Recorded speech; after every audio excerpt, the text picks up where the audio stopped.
So welcome to our first session. We are really so happy to have all of you here. And we really have very, very exciting speaker. Last time, David was with us also, and we had an excellent start to the accelerator. So that is why we invited David, and then he kindly accepted to join us today. But before we go to David's session, I would like to give you some updates about our accelerator. So you kindly accepted our session and also to join to the accelerator, which is very good. Just kind reminder, please put always your names of the organizations to your Zoom names. In that way, we can then identify that you joined the sessions. And additionally, I would like to highlight that it is very important that you join our Spark Blue page. We have sent you already this Spark Blue page link. Cynthia kindly share with you all the information, all the guides and everything. But if you're still struggling, please send us an email. And we have checked that not all of you are onboarded on the Spark Blue page. So please, let's remember one more time how to join the Spark Blue page. You have the link. And then once you have the link, you should join, on the most right, you can see a section called sign up. And then when you click on the sign up link, you will see that you can join with Google and also other email formats. So please make sure to join and register yourselves on the platform. Once you sign up to the platform, let me now just sign up to an account that I don't have access to the Tadamon Accelerator for Food Security page. So once you sign up, we have sent you a link for the Food Security Accelerator page. And you might have most probably access to that. Sorry, it's loading in the system. Yes, that's here. So first you sign up to the platform. After you sign up, you click or you search, as I did now, Food Security Accelerator. And then you will see a page like this. And then here on the red, you can see here a button called Request to Join. Once you request to join, you send your request. And then our team, in this case, mostly Simon, kindly accepts all your requests to join to this accelerator page. This page is very important for you to join because all the recordings, all the content, all the schedule will be on that page. So please make sure to join the page as soon as possible. Every team member has to join the page on your own. So you cannot create one account and expect to join all of you. If you know the credentials of the login, of course you can. But if it is not the case, you all have to sign up. It is like a Facebook page. You can think about it. Just, of course, you have to sign up separately and then request to join to the page. And just to give you also the second update before I give the word to David, is that we are having our first session today. And then on the April 10th, which is on Thursday, we are going to have the business model innovation session with Theo. And then on the April 14th, we are going to have our thematic model session. And this will take place next Monday. But we are sending you invites to your calendars. If for some reason you don't receive any invites, please contact my colleague and also write us on the chat. We will do our best. And for the purpose of this session, we now put on the chat a document that we kindly ask you to download and make sure you have it. During the session, David will guide you how to use that document. But please use this link that Cynthia just put now to download it. She has already sent you this earlier to you. But if you don't have it, just click on it and download it to have it ready. And also, David kindly asked us to tell you that you should have a pen and paper next to you, please, during this session. We have some exercises coming for you. So please bring pen and paper right now to your tables so you can have this session smoothly. And later on, we will also have a breakout rooms, meaning that you will be assigned automatically breakout rooms. And then in that breakout rooms, you're going to have a session, an exercise that they will explain to you. So now I give the word to David to take us through the session. And thank you so much, David, once more to join us. Over to you, David. Great. Thank you, Bertru. You can hear me okay? Yes, perfect. Great. Okay, great. Well, welcome everybody. It's morning here. I'm in Vancouver, British Columbia, Canada, on the West Coast. And great to have an opportunity. I think this is the third or fourth time I've worked with the UNDP and with Tadamon I think, the third time to do presentations on design thinking, which is one of my areas of interest and expertise. And so I'm just looking at all the people signing in there, and I'm a real fan of globes and atlases and so on. So just seeing all these countries come up, and I also have this weird thing where I try and memorize capitals of states and countries and so on. So one of my absolute favorites is Ouagadougou, which is the capital of Burkina Faso. So just having people with Burkina Faso, I can say, "Oh, are you from Ouagadougou?" Because I love the sound of that name. So we're going to be together for most of the next 2 hours. It's not just going to be me talking. I'm going to get you to do some exercises. I'm going to do some explaining about design thinking and how that can help you develop your initiatives and make them more innovative, make them more nimble, and hopefully help you to realize your goals and your vision that you see for your organizations. I'll start the deck now, but before I do, I just want to mention that um, we all have basic philosophies or religions that guide our lives, and for me, it's Stoicism. And Stoicism, the Stoics were Greeks and Romans, and there's essentially four virtues in Stoicism. One is courage, one is discipline, one is justice, and one is wisdom. And if you look at the social enterprises that you're developing, these are four key sort of philosophies that I think fit nicely with design thinking as well. You need to be courageous to be an entrepreneur. You need to be disciplined and have a rhythm to get the organization to achieve its goals. These are also about social justice for sure. And the wisdom comes from not just learning as we will be today, as you will be today, and I'll be learning from you, but also the ability to focus on what you can control and change, and to not focus too much on what you can't. Thank you for somebody putting those Stoic virtues in there. So I'll start my deck now. If you have questions during the talk, you can put them in to the chat. I will be stopping periodically. We'll stop for a break about halfway through and have a little nature break. And there will be some exercises for you to do. And we're going to start with those exercises pretty quickly. So make sure you have a pen and paper handy. Now, some of these exercises are intended, because of the time limits we have today, to go very quickly. So what I want you to think about when we're doing these is don't try and overthink things. We're trying to just see what comes naturally, what flows from your thoughts. So I'll start the deck now. And Simon, I can see you. Simon, can you tell me whether you can see that okay now? Okay, merci beaucoup. And this is the of the modules that you have in the Food Security Accelerator. I'm by the way a food researcher, a nutrition researcher, so this is extra special to me. As you can see, that picture of me is a pre-COVID picture. That was before I started dyeing my beard gray. So that's a little bit dated now. We'll have to update that. So we're going to talk about design thinking. You may have heard of design thinking. We're going to look at how design thinking can be used for innovation to help you solve the problems that you want to try and solve. We're also going to be taking a human-centered approach, which is really what design thinking is all about. It's a very natural fit. So again, welcome. It's morning here in Vancouver. It's afternoon in some places, and evening and even later evening others. I always like to know where my audience is from. I'm going to see if I can put the chat up here too. I can see, okay, I've got the chat up here as well that I can watch. So these are the countries that I identified. I made up this little map so I could get it. Again, I love maps. And so we have people from Mali, Burkina Faso, Nigeria, Niger, Chad, Libya, Sudan, Yemen, Somalia, Djibouti, Afghanistan, and the Palestinian territories. I think that's all of them. Did I miss any countries there? Is there anybody from somewhere other than what's identified on the map here? You can just go ahead and type where you're from in the chat. I think that's all of them. There's over 100 different organizations here. Thank you. And I was given a list of the organizations and the projects, and I have to say I'm very impressed.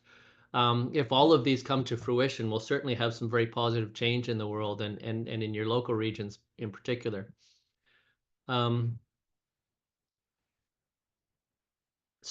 I'll just introduce myself quickly and why I'm here. I've actually just written a book on design thinking innovation. It's not published yet, so I'm not trying to sell it to you.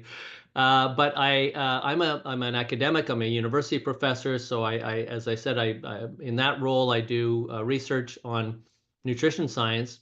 But that's not what we're here to talk about today. I have another role, another hat, we say, that I wear, which is as the CEO and president of an organization called the Discovery Foundation. And we work here in British Columbia to support the development and sustainability of the technology sector in British Columbia, which is one of the provinces in Canada. And we do so by supporting underrepresented groups, underrepresented populations in BC. And so these are some of the organizations we worked with in the last year or so. We work with about a dozen a year. So there's Women in Communication and Technologies. There's an Indigenous Tech Circle, both that and the BM4, which is actually a digital film development lab. Those are both in Indigenous or First Nations programs. Jelly Academy is also a First Nations directed program to teach digital marketing skills. BC is for British Columbia. We is Women's Enterprise, and IRP is in the Yukon. If you've ever heard of the Yukon, it's way up north.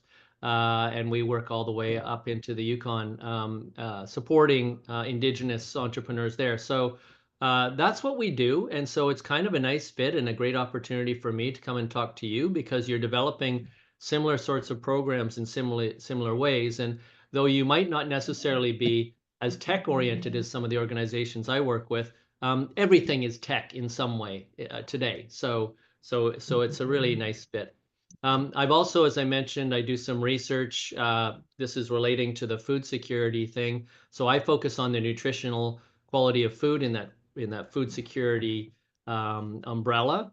And I look specifically at ketogenic diets, which are very low carbohydrate diets, and their effects on chronic disease, in particular cancer. So that may come up in the discussions today because we're talking about food security. But in this sense, I'm talking about one of the four key elements of food security, which is the nutritional quality of food. Okay, so the question is, we're focusing on social innovation. And so I would just like, before I give you a definition, for a couple people, just go ahead. If something comes to mind, what does social innovation mean to you? Just go ahead and type that in the chat. So in the fewest possible words, if you had to define social innovation, what would you say it is? And I'll give you 30 seconds or so to think about that. And if you want to share it with us, go ahead and put it in the chat.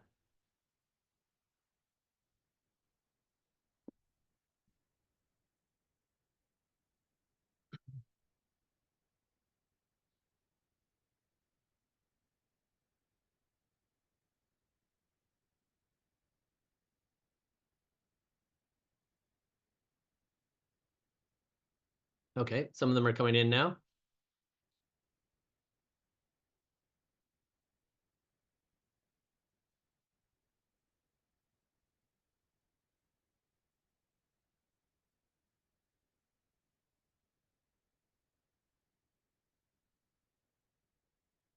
So I'm seeing the word community come up a lot. I'm seeing having impact, social change. Somebody's giving me a nice definition there, Kyan. Excellent. Social innovation, creating simple, practical solutions that solve big social problems in a way that's fair, sustainable, and empowering. Okay, that's great. So, what if we want to have, this is from Stanford. So it's kind of wordy, but I think it summarizes everything that you might consider as social innovation. I don't need to read it for you, but I think it certainly encompasses what you're doing. It's good to think about these things all the time because, you're going to be talking to a lot of people. And sometimes if you say, I'm an organization that's involved in social innovation, they might ask you what that is. So it's always good to have an answer for them that's quick. So I love to see all those quick answers. So I kind of boiled this down to as few words as possible, which is, innovative ideas or practices that solve social challenges in an inclusive and sustainable way. So we're looking at involving the one thing that's not in there that I love that you guys put is community too. So social challenges could be viewed as community as well, but I like that you had that in there. And so if we wanted to look at the core components, first of all, it has to be innovative, which means it has to be new. So these need to be new ideas or evolution of existing ideas. They need to have a social impact. So that's the social part of the social innovation. So this is where community would come in. It needs to be effective. So it needs to be more effective than whatever we're doing now. So something that's new that's also effective. And then finally, it has to have value. You have to be able to demonstrate that value. Sometimes we call it a value proposition that you're making to justify the changes that you want to make. So those four core components, and by the way, you'll have this deck, so you don't need to take notes on this. So those four are key components of social innovation: novelty, social impact, effectiveness, and public value. And if we look at some examples of social innovation, I'm not going to read these to you, but what I would ask is, again, in your own country or in your own community or your own region, if you can think of an example other than your own, of course, if you can think of an example of a social innovation in your region that's worked well and put that in the chat, that's great, because then we'll have a record of kind of what's going on in your region in the meeting chat. So if you can think of even just the names of it, you don't necessarily have to describe them, but names of social innovation organizations or movements or initiatives that have happened in your region, and go ahead and put those in the chat. These are some generally that they involve economic change, where we kind of move banks out of the economic system by using mobile phones or providing microloans that require perhaps collateral or payback loans on a small scale. Some medical initiatives, some technology initiatives. I love the Barefoot College training often grandmothers in rural regions to become solar engineers. Of course, solar energy is very sustainable, and another one from Africa in agriculture. Mobile box energy. Okay, so that would be from Chad. And again, just go ahead and keep putting those in there if something comes to mind. So we'll have a record of that. We don't have to stop and look at them all just now. So now we've defined social innovation. Let's look at what human-centered design means. And it's pretty obvious. It means you design things based on humans and what humans do and need. And it actually seems kind of simple, but when we look at products and services that are created, so often they're not created with a human-centered design. They're created with the idea that, oh, okay, I have this great idea. People are going to love it. I've done this for them. And that's not the best way to start on your entrepreneurial journey, and it's probably not the best way to start a social innovation organization. You really need to touch base with the people that you're trying to reach. So this is again a simple definition of human-centered design. Again, it's creative. Now that word creative is going to be important. There's 3 C's to design thinking, and one of them is creativity. So it's a creative approach that starts with the people you're designing for. So this is a notion of empathy. You need to understand the people you're designing for, and then you end up with solutions that are not just tailored to their needs, but are also evolving as their needs change. So the important thing here is the end user or your client or your customer or your community, whoever it is that's going to be using that. And the key principles here in human-centered design, again, empathy that I mentioned, which is an understanding of a true understanding, a deep understanding, not just a quick survey, but actually talking to the people that are using your product or service and seeing how they use it, how they like it, what could be done better. And that's a continuous process. Collaboration, that's the second of the 3 C's in design thinking. We develop this collaboratively involving the users, the end users in the design process. Iteration. We're going to talk a little bit about a Japanese philosophy called Kaizen, which is continuous development and improvement. So you develop a prototype that you test, and then you improve it based on how the users are using it and on their feedback. And then awareness of the context in which the users will be using your product or services. So staying aware of context. And we'll talk about situational awareness a bit as well. This is an Eames chair, and when we talk about human-centered design, if we wanted to start somewhere, you're all probably, people just call these office chairs now, but I'm sitting on one right now. It's a variation on an Eames chair. And what they did, it was a husband and wife team, and they developed the materials and the adjustability and the comfort based on what humans did when they were sitting in chairs. And up until then, chairs just had flat bottoms and straight backs, and sometimes they had arms and sometimes they didn't. And chairs are actually, a fairly modern thing. There weren't really any chairs till about the Middle Ages. There were benches, and people would just sit on whatever.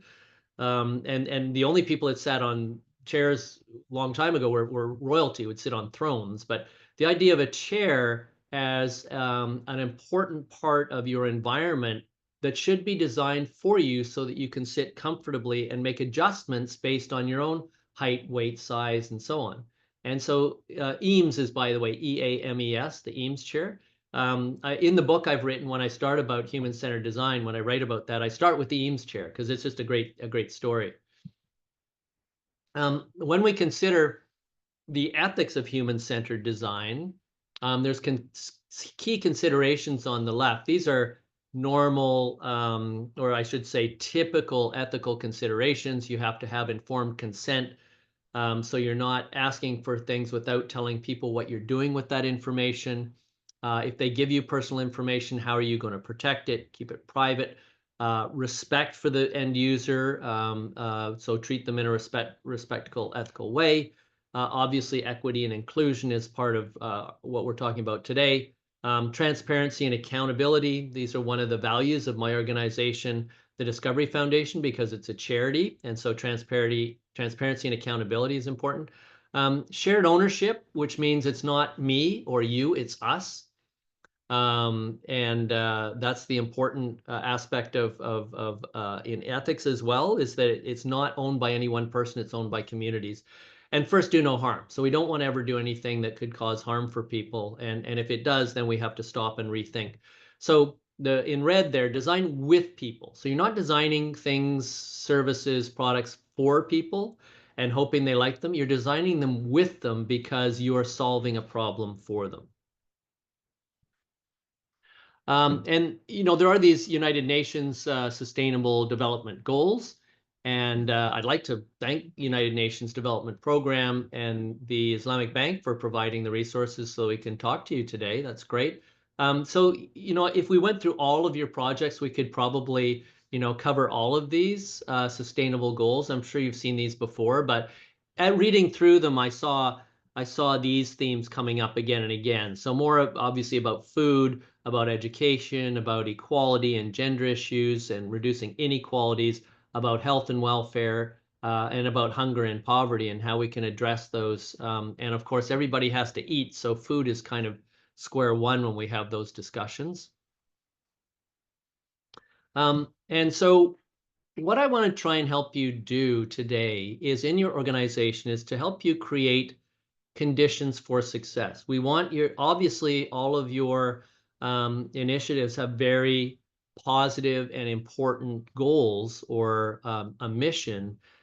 So I'm here today to try and help you be more successful. And I think design thinking is a way to do that. But we have to create conditions for success. So one of the keys, and we're going to be doing some of this today in the exercises we do, is to play. We're going to have some fun. We're going to play. I'm sure you'll enjoy it. And this is New York City. And so what they're saying is Central Park is central. The park is central to life there. It's not work, it's about play. And play is something as adults that we often downplay. We don't take it seriously. But when you're in the creative process of design thinking, we want you to play.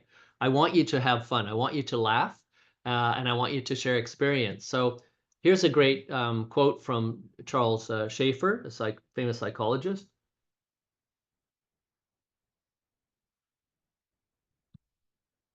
And what it speaks to is that when you are playing, you're engaged. So right now you're just sort of listening to me talk, and you may or may not be able to concentrate. You may have distractions, but it's passive. So part of the great thing about design thinking, it's an active and collaborative process where you're working with others and effectively you're playing, but you're playing games to solve very serious problems. So we're going to start with an activator here, and you're just going to be doing this on your own. So I have 3 or 4 activators. This is to get you involved in the presentation today so that you're not just listening. So this is like a big, I think it's actually the blood flow to the back of the retina, but it looks like kind of a kind of an electrical storm or something. So it's the idea is to energize you right now. And so, by the way, I do this with organizations and businesses and so on in workshops that last a day, and we have these activators from time to time, and people really like them because they get kind of, you know, passive learning is not the best way to learn. So as soon as they're doing something, then they get engaged. So we're going to play a little bit here, and in these plays, they're all going to be what we call sprints. A sprint is done quickly. That's what it is. It means. So when we're going to be breaking up into groups, not this time. We're just going to be doing this independently. But when we break up into groups, you're not going to have time to, you know, chit chat about the weather, how are things. You're going to make very quick introductions. We'll probably get you to do an introduction first, and then I just want you to think and talk, and take notes of what you're talking about. So we're going to use this little idea sprint. I'm going to show you a picture of something in a minute, and just by yourself with your piece of paper, what I want you to do is think of as many possible uses for this item that I'm going to show you. You can post them in the chat, but for now, I just want you to write them down. Don't worry about that. But what I want you to do is work as fast as you can. So don't judge your thoughts. This is part of the Stoic process of wisdom. You can control your thoughts. I don't want you to right now. I want you to just, whatever comes to mind, I want you to just think and write it down. So I'm only going to give you 1 minute, and I'm going to time it. I have my clock here. I'm going to time it. I'm going to give you 1 minute, and you're just writing this down on your own. And hold on, I'm going to set this to 1 minute. And so just write down whatever you think you could use this item for.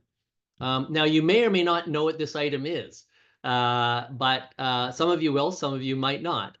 It doesn't matter. Just think of what you could do with it. Okay, so is everybody ready? I'm gonna give you 1 minute and go.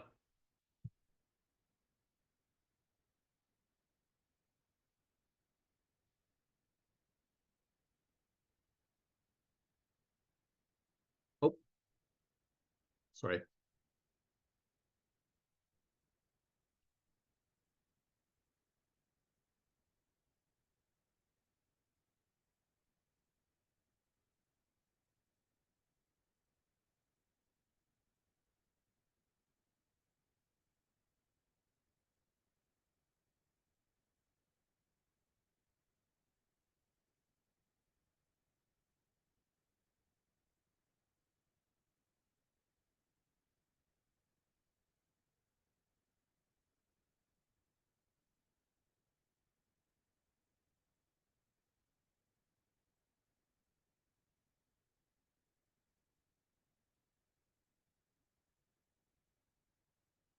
Okay,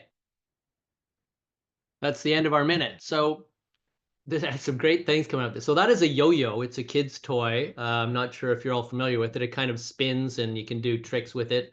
But what I'd like you to do in the chat is simply tell me how many different, a number. So how many different ideas did you come up with in 1 minute? So if people would just start putting that in the chat, how many, if you look at your sheet, how many different? Okay, 3, 5, 4, great, 5, 8, excellent. 6, 3 or 4, okay. Fantastic. So this is the important thing. It turns out if we look at where ideas come from when we're doing brainstorming sessions or whatever you'd like to call them, is it's not necessarily the one idea that you come up with and you mull over and you talk about it and you think it through and you share it with your friends and then you go on to the next one. It turns out when we have great breakthrough ideas, it's the total number of ideas we started with that determines success. So this is one of the things I want to get you to think about, because design thinking is a different way of thinking.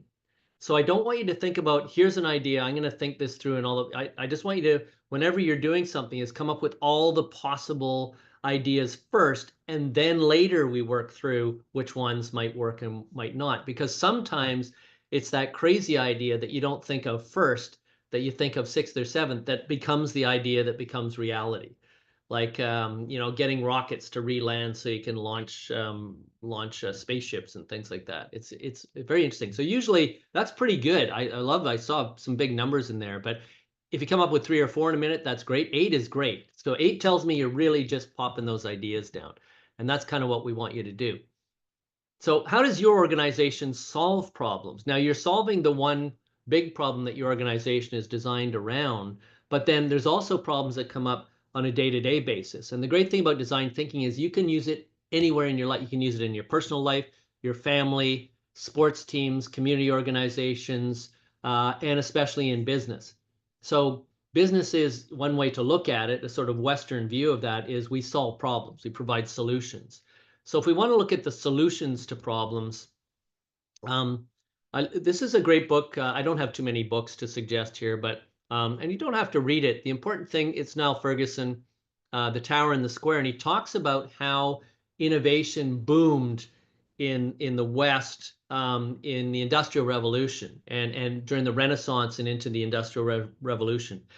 And his premise is that what we had before is a traditional structural management. We had, religious system, mostly the Catholic Church in the West, that was structured highly, like on the left. We also had a feudal system with kings and lords and so on that was also structured that way. That may be a good way to manage groups of people, but it's a terrible way to innovate. So one of the things, and I work in universities and governments and that sort of thing, and they are bureaucracies. So they love org charts, so organizational charts. And I hate org charts. I mean, I realize, yes, we have to manage organizations. We need that somewhere. But if we're talking about innovation, which is the word there on the left, and innovation really is adapting to change, that doesn't happen in org charts. It happens in networks. So one of the things we're going to do today is get you into little groups. You'll be networking. And networks where people meet around the water cooler and they discuss their ideas and they play things out and they get new ideas, and innovation sparks innovation. So social networks and social innovation, this is where we learn, we create, we innovate, and we change. And that's actually been documented in human history. I'm focusing just on the West here, but if you look anywhere, when you get a lot of innovation, it's usually because you have collections of people in social networks. And that's why cities, actually, large, densities of population, if you look at the Industrial Revolution, if you look at the Renaissance, it happened in the cities, not in the urban areas, because that's where you get the greatest concentration of people sharing ideas and networking. So person to person in an unhierarchical model is how you want to organize yourself when you're innovating. And design thinking is one of the tools. So some of you may have heard of this or not. It's the idea of design thinking has been around for almost 50 years. It came sort of from Stanford, and there's some big organizations like IDEO that do this with companies and with global governments and so on.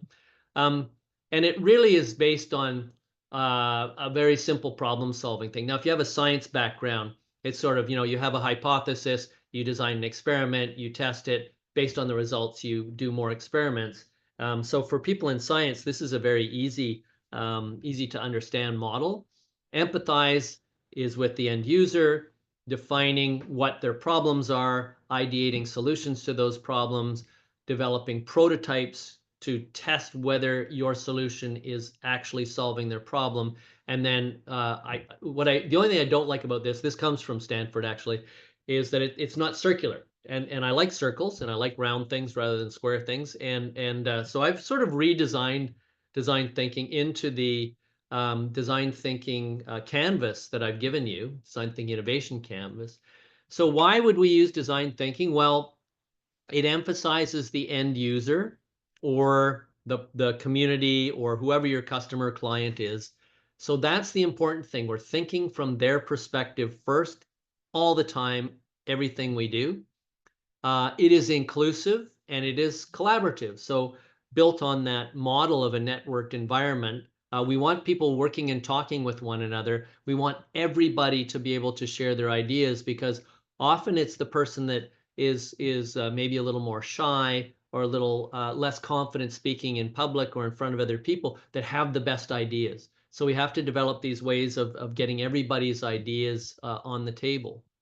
It creates healthy conflict. So one thing that most people say, oh, I don't want to say anything because I don't want to start a fight. I don't want to get in conflict. I don't want to disagree with somebody. Well, you need to disagree with people when you're innovating because you need to explore all the possible permutations of what might happen if you actually employ the solution you have. So we want healthy conflict, which is curious confrontation. So I can see Virtue there. So Virtue has an idea, and I'm not sure it's going to work or not. I wouldn't say, Virtue, here's the problem. I think it's a dumb idea, and we shouldn't do it because of this. We're never going to have enough money to do that, so let's forget about it. I wouldn't do that. I'd say, that sounds really interesting, Virtue. Tell me more about it because I'm not sure I understand the financing end of it. Can you explain how that would work? So that's a curious confrontation, asking for more information so that I better understand her position rather than just disagreeing with her. Because as we know, there's a lot of people around that are just generally disagreeable. So we don't want that. And I love the fact it has to be action oriented. So because I don't like bureaucracy and I don't like meetings, I don't like when I have to go to lots of meetings, I always say, what's the problem we're trying to solve? What are the actions we're going to come out with at the end of the day? Because if we're not interested in solving problems and having actions, we don't need to meet. It doesn't matter how big or small that problem is. We need to have a reason to meet, and it has to end with an action. We're going to do something at the end of this meeting, and we're going to do something today. And I talked about this idea of Kaizen, the continuous improvement, which is a central part of design thinking. And the elements of Kaizen is really the easiest way to define it is continuous improvement. So the fact that you don't have one solution, you have a solution that's somewhat ambiguous that you continually develop and improve over time. And that involves these elements of teamwork, again, collaboration, personal discipline. There's that Stoic principle of discipline, morale. One of the great things about it, because it's inclusive and it's fun, is people enjoy doing it. They enjoy the process rather than view it as work. They view it as kind of fun. Quality circles are the notion that rather than one person telling the boss what the problems are, there's a collective group of people that bring their ideas forward. So it's not identified with a single. It's about us and we. It's not about you and me. And then finally, we have suggestions for improvement, and then we put those suggestions forward to the team. So here's some, just a spray of big global companies you've probably heard of that have employed design thinking, most of them for more than a decade, as their principal way of doing business when they're involved with innovation. So you can see a lot of tech companies in there. You can see finance companies in there. You can see toy companies in there. You can see food companies in there. You can see product companies and even some universities in there, UCSF, Stanford University, and some healthcare companies. So all of these companies have employed design thinking as their way of doing business. And if you compare them to the rest of the S&P 500 in the past 10 years, 219%, that's more than 4 times the return on investment. So if you want to make an investment argument about design thinking, you'd say, well, those companies that use it have about 4 times ROI, or return on investment, compared to those that don't. So it's kind of a go-to now. Like if you're not doing it, then you're just going to get competed out of business. So that's why it's so important to understand what it is and how to do it. And the great thing about it is it's really simple. There's just 4 steps to design thinking. And the steps are like, think about this as a scientific experiment. The empathy in science would be like, what's your question? But the empathy in design thinking is, what are the pinch points? What are the problems you're solving with or trying to solve through this innovation? And then you go through a process of simply, oh, sorry, that jumped ahead. You define the problem. So you identify it so everybody knows what we're doing. That we spend less time on than we should. We come up with solutions. The solutions lead to actions. And then the key, the way this is different from the Stanford model you saw, is it goes back to empathy. So the action is tied back to the end user, and you have to keep that conversation going with the community that you're serving to understand whether you're solving their problems or not. And that's, if I had to sum up design thinking, that would be it. It's like I say, it's not difficult. What's difficult is to put it into practice. And that's what I hope to teach you in the rest of the talk today. I mentioned there's 3 C's of innovation. Maybe I've mentioned two already. So can somebody put in anybody who can think of the two that I've mentioned, you can put that in the chat to see if you're listening. I mentioned two words that start with C that apply.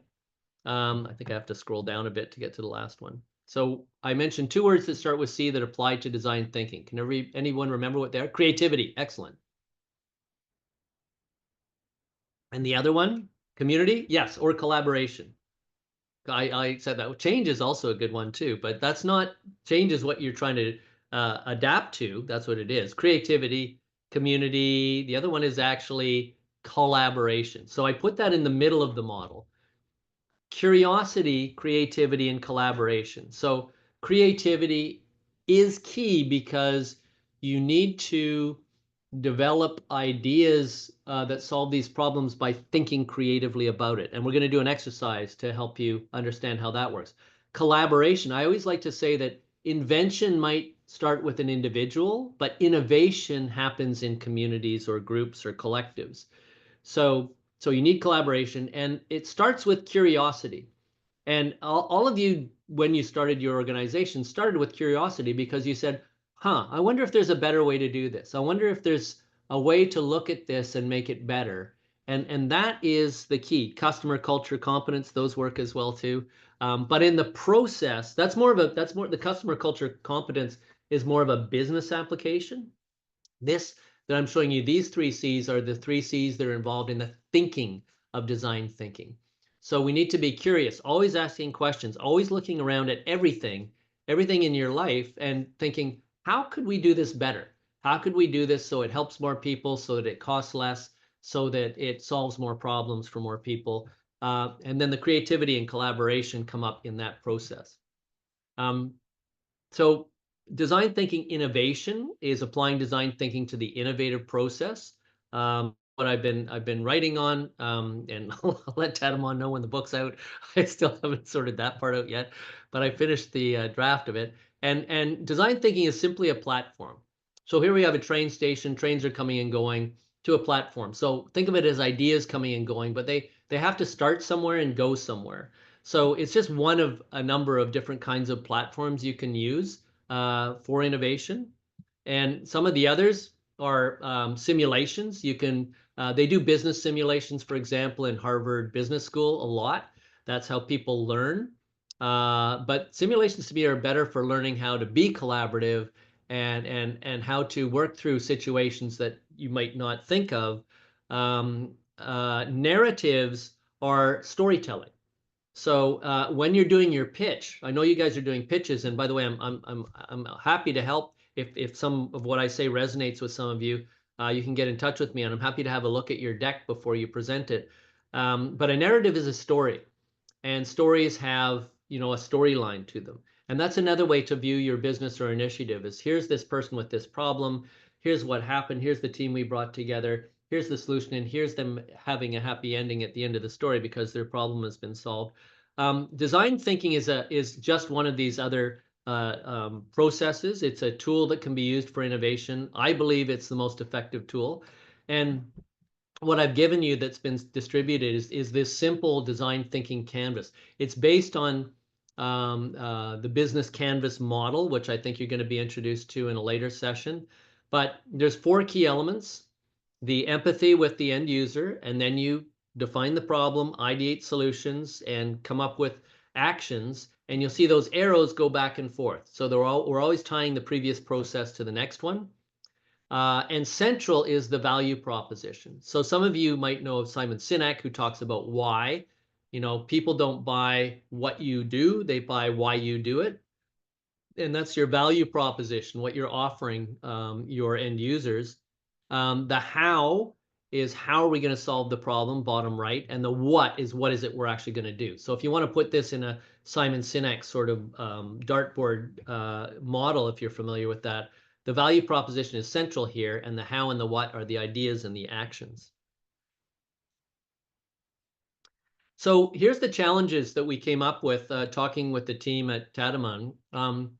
With your solution, here, and you're going to be working in your groups on one of these. And there's going to be 4 of you in each group, but I don't want you to work on 4 different challenges. I want you to agree on which one you're going to work on. Now, it doesn't really matter. Any of the four will do, and because we're not going to have time with this many people to share all the solutions. But how do you know your solution will work? That's one of the problems or challenges we have today. How do you determine if there's a market for your solution? So if anybody, now a market simply means not, everything is going to require some sort of financing at some point to make it happen. So that's what we call the market. So how are we going to interest people in putting finances towards this solution? So if there's a market for people to buy, whether that's a government or an agency or a company or a person. How do you raise awareness so that you maximize the impact of the initiative? So how do you get the community to know what it is you're doing? How do you get your end user to know you have a solution for them? And how do you grow the initiative? So once we get started, because nobody starts big, you all start small. That's why we call them startups. So how do you grow that so you can have maximum global impact? So what's the plan 5 or 10 years down the road for taking this to a global thing?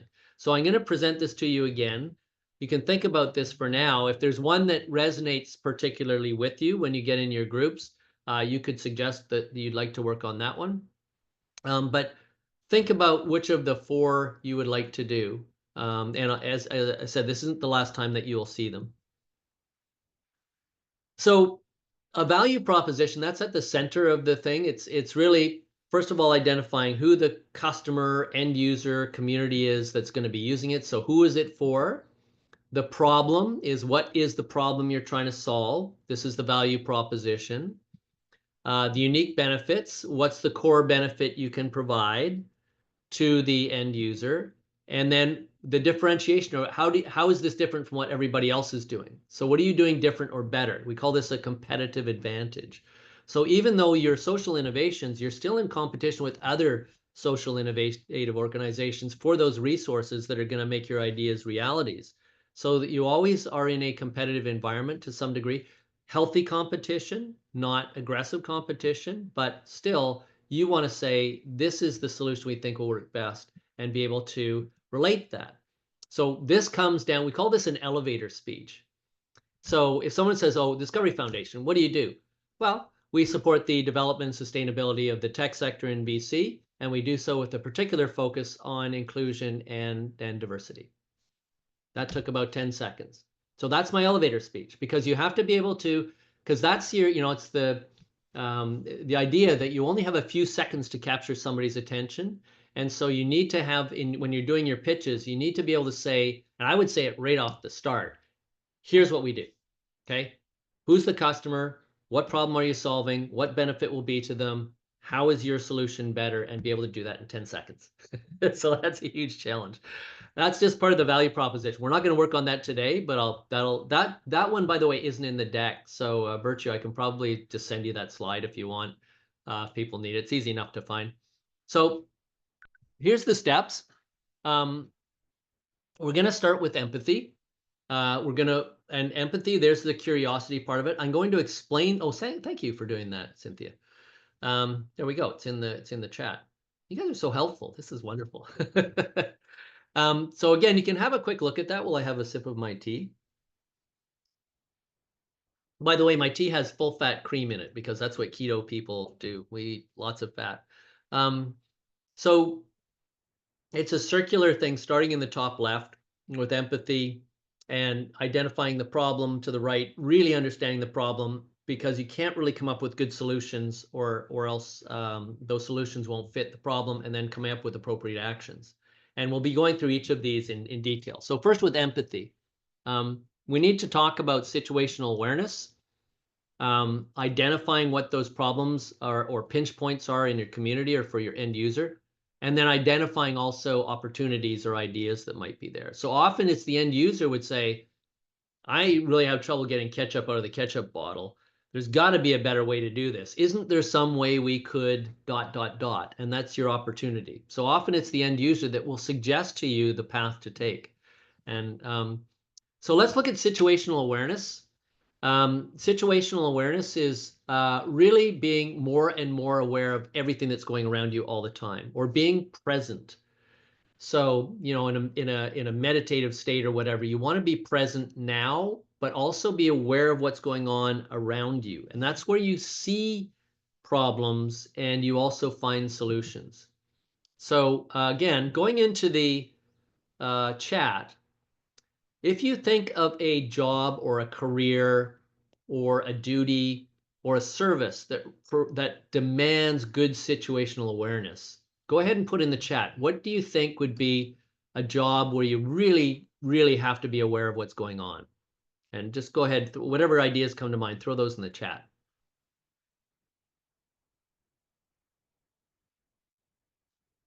Teaching, I love that. Police officer, health. I love that you're saying teaching because I'm really a teacher. That's really what I do. Surgeon, agronomist. I've never seen that one come up before. Lawyer, excellent. Farmer, yes. Medical professions. Okay, great. So what I came up with was this, obviously, if you're a physician or a team of physicians, if you're a surgeon, you have to be aware of everything that's going on around you, all of what your teammates are doing, what's happening with the patient, all of the data you're getting, and so on. So there's good situational awareness, and that one came up a few times. Okay, now can you list a situation, not necessarily a job, but a situation you see all the time where people are not exhibiting good situational awareness, where people are ignoring what's going around them to the danger of themselves or somebody else. So politics, I love that. Cooking, yeah.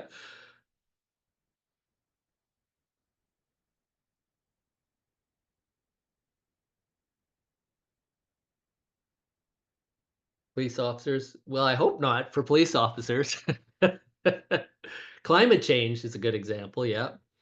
I love that one. Waste recycling. Yep. Farm forest solve. Okay. So this is a very different kind of set of answers because if I do this locally, like in North America or in Europe, this is what I always get. Poor poor situational awareness, people texting and driving. That's what comes up like 90% of the time. So you guys are far more socially aware than people here, but obviously this is super dangerous both to the driver and to anybody around them. And I love the health one too because I'm a health educator, so that's great. So being aware of what's going on around you, that leads to sort of curiosity too. So what are the pinch points? So what we want you to be is not just problem solving, but problem seeking. So you're looking for problems that you can solve. This is what people that are design thinkers do. And you see at the bottom there, I have the 3 C's and I've identified curiosity as the key we're talking about here. So we want the right solutions for the right problem. Because sometimes people come out with great solutions, but it doesn't really fit the problem because you haven't really engaged with your end user properly. Or so you need to know what the needs of the end user are to understand whether your solution will solve that for them. So step one, we're in the empathy part of your, if you have your canvas in front of you, we're on the top left. And I love one of my favorite Einstein quotes, and there's many misquotes from Einstein, by the way, is he once said, "I have no special talent. I'm just passionately curious." He literally just sat around and wondered about things at a level that we can't really understand, but just curious about things all the time. So stay curious. Curious is what drives innovation. It drives science. It drives social changes. Is just asking yourself, can we do different? And that comes from situational awareness. So when we're looking at empathy, what data or information do you have? So what do you already have? What do you already know about your end user or the situation in your community? What additional information would be useful to you to solve the problem? How are you going to collect that information? So what process are you going to use? And we now have pretty good ways of doing this. If you have access to electronic tools, you can do online surveys and so on. But I don't know about you, I get these online surveys like 5 times a day. I don't have time for them all, but that's what those are. If you go and rent a car, or go to a hotel, or buy something from Amazon, you're going to get a follow-up. How did you like that product? How did you like that service? That's exactly what they're doing. They're trying to connect with the end user, and that's how they're collecting the information. So is that an effective way to do it? The best way to do it is through interviews, but of course that's time consuming and labor intensive. So you still want to keep in mind, what are the needs of the end user? That's what you want to keep in mind at all times. Oh, sorry. Yeah, go on to step. Sorry, it's jumping ahead here for a second. There we go. Step 2, here we go. Okay, so define the problem or the challenge. Now, some people, when I do this, they say, well, I don't like viewing the whole world as a series of problems. I don't mean it problems like problems with conflict. I mean problems like a math problem. It's a game you have to play and solve. So think of it that way. Or think of it just as a challenge or even as an opportunity. So now we're in define the problem, and we're going to do this exercise in a bit. We're going to have a little break shortly after I go through these 4. So we're going to define the problem. And we're going to do some root cause analysis for this. So we need to consider cause and effect. Now, when I work in nutrition science, which is terrible science, because most of it doesn't, it talks about correlations. If you do too much of this, or you eat too much of this, you'll end up getting sick in this way. But they need to show the mechanism. So they need to deeply understand the problem, consider all the variables involved, and then triage them. So if you see a problem, it's usually a series of subproblems, and you want to address the one first that's either easiest to solve or the most important. And so the way you start with this, and this is what most people do, is I say, here's a problem. We're having a problem with wastewater disposal here. I'm just suggesting this is a problem with wastewater disposal. Immediately, people will start going, okay, well, here's how you solve it. They'll just think, and the first thing that comes to mind, well, let's just do this. That's one of the big problems in design thinking, is you're not thinking about the problem enough before you're starting to find the solutions, and you're going to potentially end up with something that treats a symptom, not a root cause. So we need to go back to the root cause, and I'm going to spend a couple of minutes talking about this because it's really important. So what is the true cause and effect? So somebody just scribbled on the screen. I don't know. That's okay though. What are the confounding variables? In other words, what other things are happening that are making it worse or better? So, for example, if you have financial problems, I just my cash flow doesn't work on a personal level. What's the true cause and effect? Why do you have those problems? But what are the confounding variables? Well, I don't have a budget and I like to gamble. Well, those are going to make things worse, not better. So you'll have to look at those confounding variables and consider those. And again, always considering the needs of the end user. So I'm going to talk about a couple of methods you can use for root cause analysis. Now, we're not going to do this today because it's a little more time consuming, but we are going to give you a little bit of time to look at it. And I'm going to give you a couple of different ways of doing root cause analysis. One called fishbone analysis, which is what engineers would use to try and solve an engineering problem. There's one called the 5 whys. And none of these are perfect, by the way. They're just ways to get at the root cause analysis. So climate change came up. So, when I look at these global problems with, food distribution, with global warming, with the, impacts of society, to me, it all comes down to there's just way too many humans on the planet. Like that's what I see as a root cause, and we never talk about that.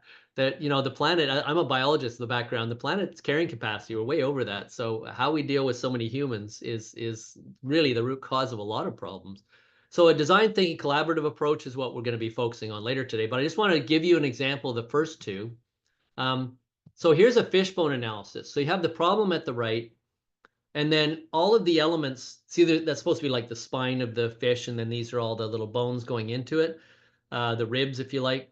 So on these ribs, you can have many, many ribs depending on what the problem is and what problem you're trying to solve. But it usually comes down to the people, the human resources, the other physical resources, including money, the processes you're using, or the culture that you have. So, for example, they had a problem with the Boeing 737 Max because they started falling out of the air. It was a problem with a correction system they had that was faulty. It wasn't the people; they had great engineers. It wasn't the resources. It wasn't so much the process; it was totally the culture. The culture was no longer driven towards safety; it was driven towards bottom line, and they compromised the design of the plane and never told the pilots. So that was a cultural problem that led to human disaster. So that's a kind of an engineering approach. There's one you can do easily, is the 5 whys. So first you say, okay, here's the problem. And then you ask, I'll give you an example of this. Why is this happening? Okay, so you put that down. And then why is that happening? And you put that down, you write it down. And then you keep going through 5 whys. Sometimes it's 3, sometimes it's 7, but they call it the 5 whys. It's not perfect, but what it does is make you think more deeply about the root cause. So at the end of this process is a root cause. So I'll give you an example from my experience working in nutrition science. So type 2 diabetes is a epidemic globally. And from a medical perspective, I know a lot of you have some medical initiatives. If you go into a physician's office or a clinic or whatever, they would say your fasting blood sugar is too high.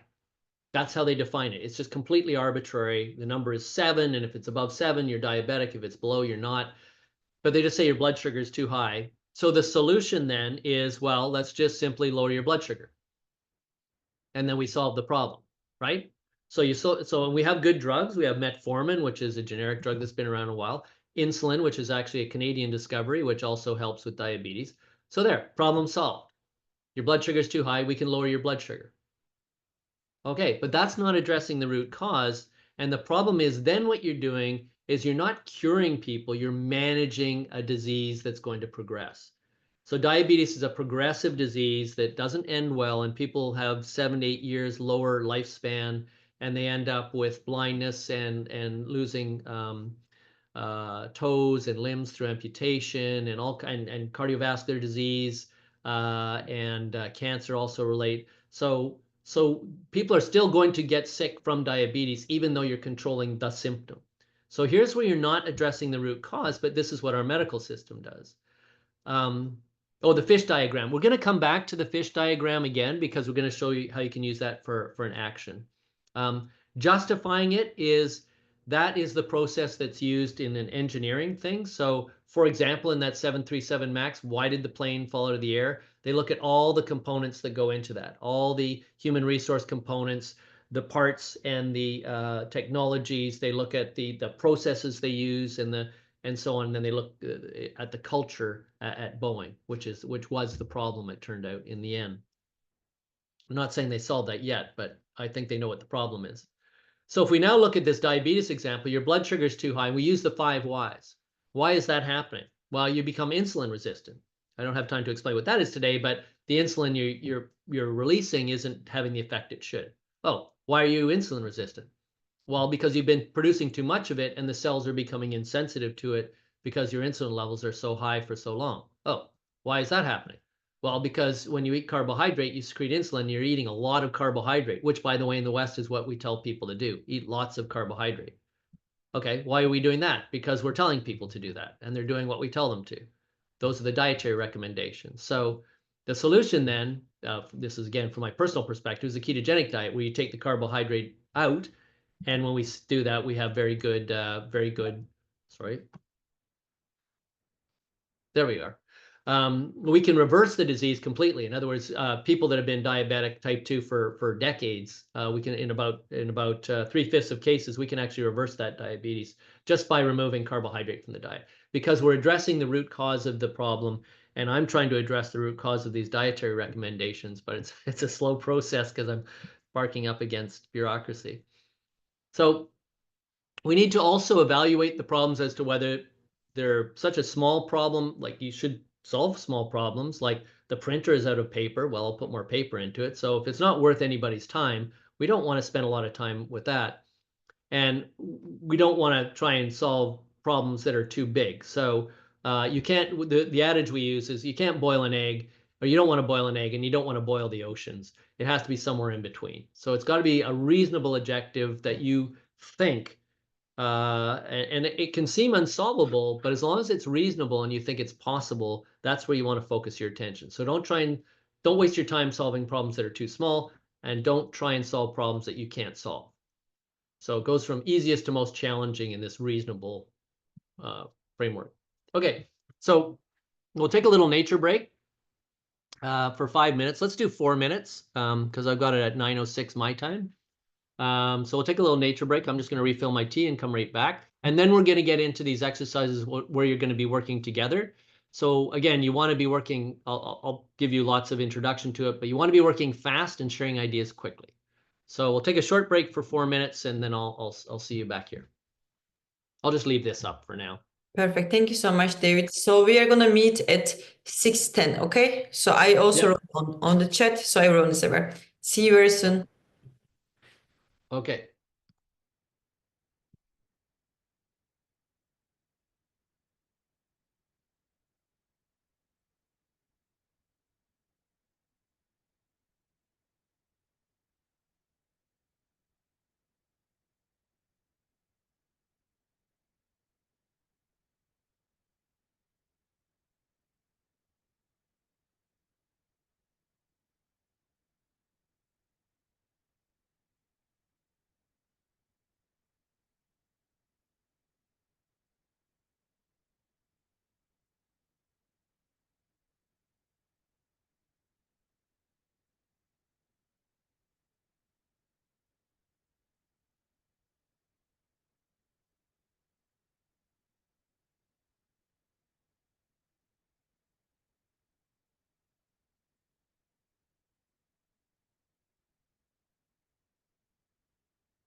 Hello.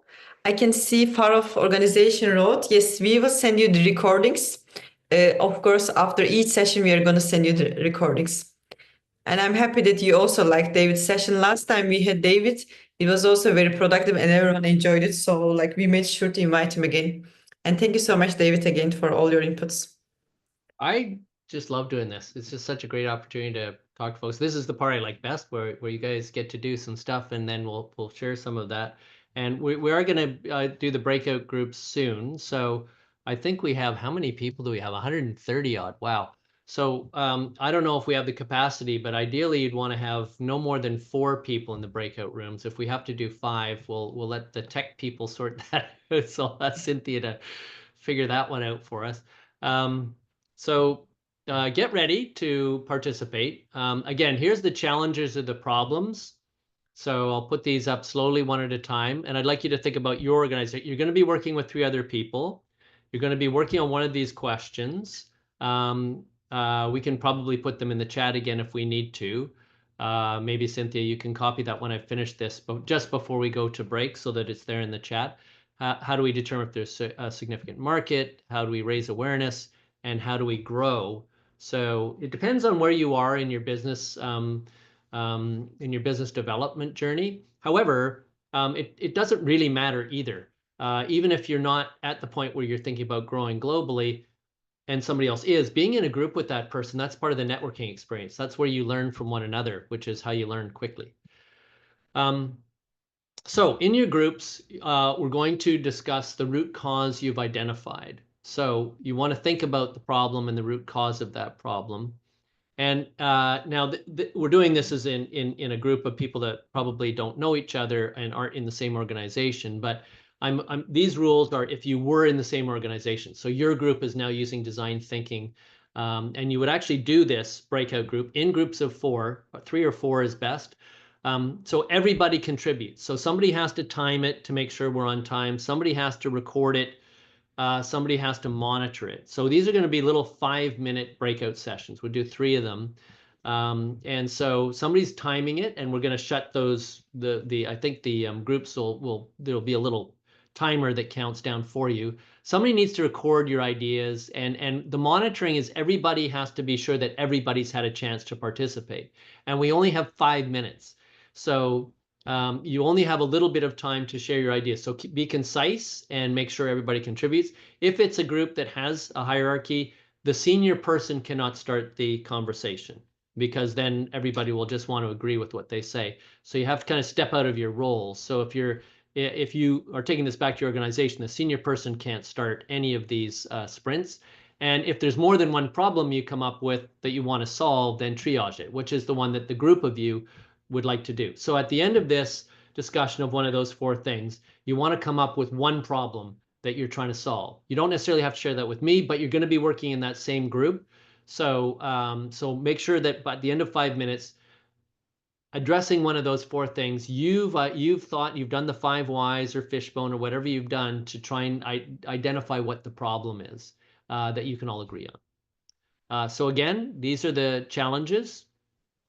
I think I'm just going to jump ahead. I think this is the, yeah. Okay, so yes, I'll leave that up there. And then when we go to the breakout rooms, you won't see that. So maybe this is a good time, Cynthia, if you can copy that and paste it into the chat. And then when I say go, you can start the breakout rooms and they'll just count down automatically for 5 minutes. So I'll throw it over to Cynthia to look after, and I'll see you. I'll be looking around. I'll be lurking around in the groups to see what's going on, but there's too many of you for me to get to in 5 minutes. So I may not see all of you. And I think some of the other Tadamon folks will be looking around in the groups too, if there's any questions. So basically, you're just trying to see what the root cause is to each of these 4 challenges, or any of these 4 challenges. Okay. Perfect. Thank you so much, David. Now I will also pause the recording so that people that are watching recordings, they don't have to wait for 5 minutes. Okay, so time flies when you're having fun. So that's why I was kind of warning you. These are sprints, so you don't I know you want to introduce yourselves in a polite to let everybody know how what you're all about. But really, that's why the sprints, you need to focus. And it's okay because we're not trying to necessarily solve these problems today. We're just using it as a simulation. But you can see when you're doing the work of design thinking how fast the time goes. It goes really quickly, and your mind. By the way, when I do these like day-long things, at the end of the day, people are going, I don't think my brain has worked that hard for like years. Like it's fun, but it is fast, and you really do get your brain working hard. But we only have 2 hours here to do what we would normally in person take at least a half a day to do. So I apologize for the shortness of the time, but it is kind of intentional too. So now we go on to really the fun part of it. Now there's 2 steps. You start on your own, then you work with each others. And here's where you ideate solutions to the problem. Now, if you don't have the problem sorted out yet, you can just think about one of those 4 problems and bring that to the table too. Yes, we are absolutely aware that 5 minutes is too short.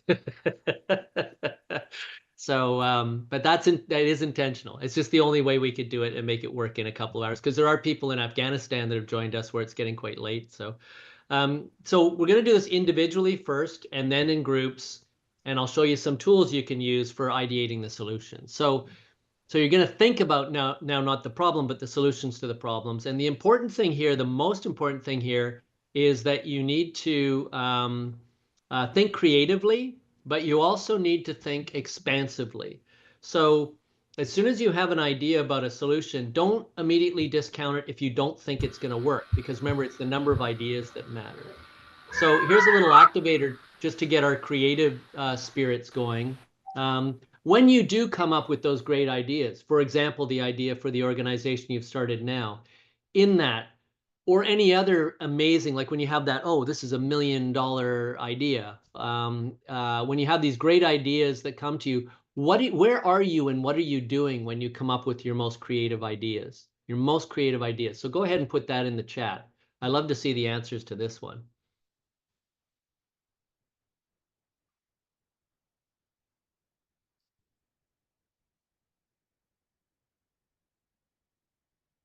Okay, here we go. Great. So just before sleeping, meditating, over coffee, bathroom, all these are pretty common. I'm still waiting for the one. I'm still waiting for the one.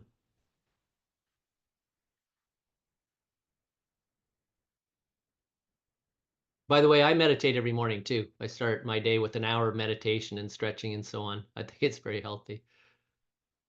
Okay, you can stop now because the one I've done this, I don't know how many thousands of people. Not once, when I say, where are you, what are you doing when you come up with your most creative ideas? Not once has anybody put in at work.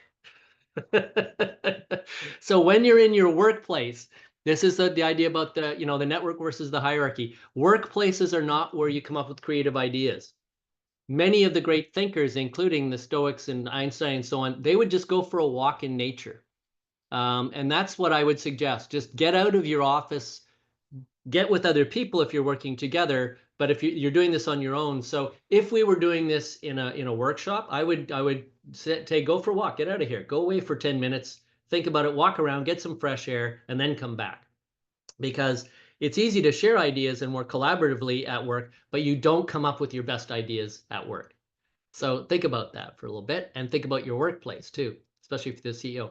So ideation is a fun thing to do. So let's have some fun, be creative, have fun, free your inner child. Again, there's no wrong answers to this part. The first and most important thing when you're ideating solutions is there's no rules. No money, doesn't matter. Money doesn't matter. Resources don't matter. What you need to do is think up things that would actually solve the problem that you want to work on. So this involves developing something called creative confidence, which means allowing yourself the license to think creatively and not immediately saying, oh, that's a dumb idea, or talking yourself out of your ideas. We want you to just express those ideas. So that's why the pencil and paper are there. Just like quickly jot down ideas when you come up with them for the solution. So you're going to start on your own. There's no rules or limit. We're just going to do like 2 minutes for this one. We don't need to be in the groups, Virtue, because this is done independently. You don't need to use the chat. You do need a piece of paper to write it down on, or something to record it on. So what are the possible solutions to any of the problems that you've come up with? It doesn't really matter which one. All we want you to do is think about those solutions. Then the greatest number of possible solutions is what leads to the best solution in the end. So the idea here is to think about all the different ways that you could solve those problems. And there's a few of them were posted in the chat too, which is great. Okay, so once you've yeah, actually, let's go back. Let's just give you 2 minutes right now. So I'll start the timer here, and we'll give you 2 minutes to go through the ideation process. Starting. So again, all you're doing is thinking of as many possible solutions, writing down really quickly what they might be, and go ahead.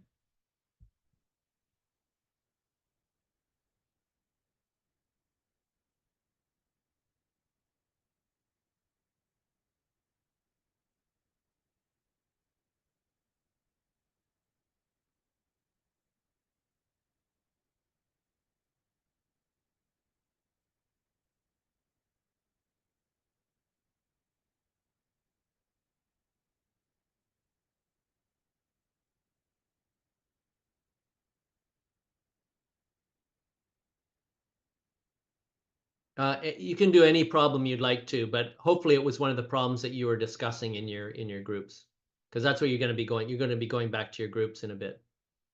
On va retirer là. Oh oui. Parce que comme on a mis du carburant pour venir. Pour venir.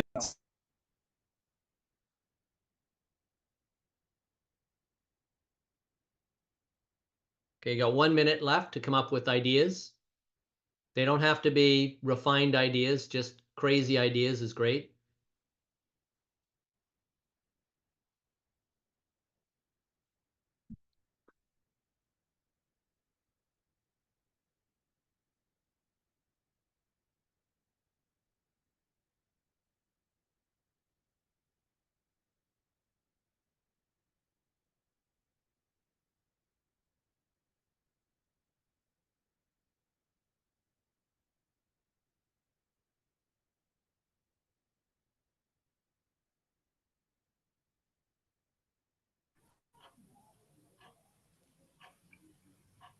Okay, 15 seconds.